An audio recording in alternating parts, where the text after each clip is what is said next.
Hello, thanks for joining me, astrologer Patrick Arundell, for your astrological overview for week commencing the 29th of June. The two planets that rule the sign of Pisces, Jupiter and Neptune, are really influential this week. In fact, they have been for some weeks. Jupiter in its great angle to Uranus, which has been fantastic for innovation for about a month now. But of course Neptune has been quite a mischievous influence as it's squared up to various planets which move through the sign of Gemini. Now, the most recent of those, of course, has been Mercury, and that was repeated due to both planets, both Mercury and Neptune, going through retrogrades. Now, that happened as recently as last week, with the potential it caused for real confusion or some innovation. But now the Sun and Mars have relocated into the sign of Cancer and are really gaining traction there. They both forge a fantastic angle to Neptune this week, one which can be superb. Mars is the planet of ego, but in this angle with Neptune, Neptune asks Mars to let go of that a little bit, to find ways to be more cooperative, kindly, and even spiritual towards other people.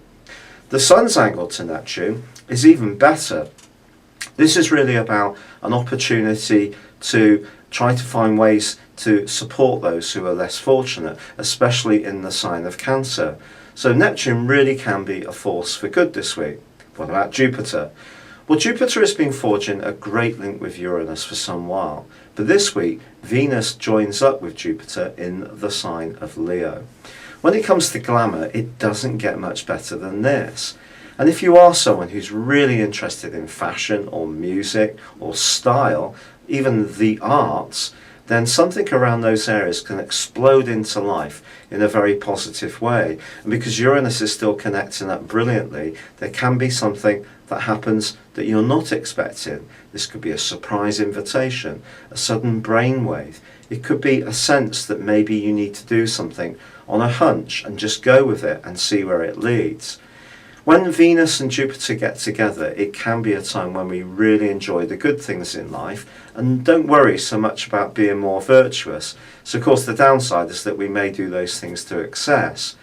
However, in the latter part of this week, Mercury emerges from that really shocking right angle it had with Neptune last week to forge a brilliant angle to both Uranus and also that conjunction with Venus and Jupiter. So I think things can be a little bit more logical, and if you're wanting to be enterprises but charming and to try to think about ways that can smooth things through, then do, because I do feel that this can be a week when you really can find the ways to be both practical, to manage things carefully, which comes from the influence of Cancer, but also if you need to be more glamorous and dazzling and charismatic, then the combination between Venus and Jupiter in Leo will certainly help.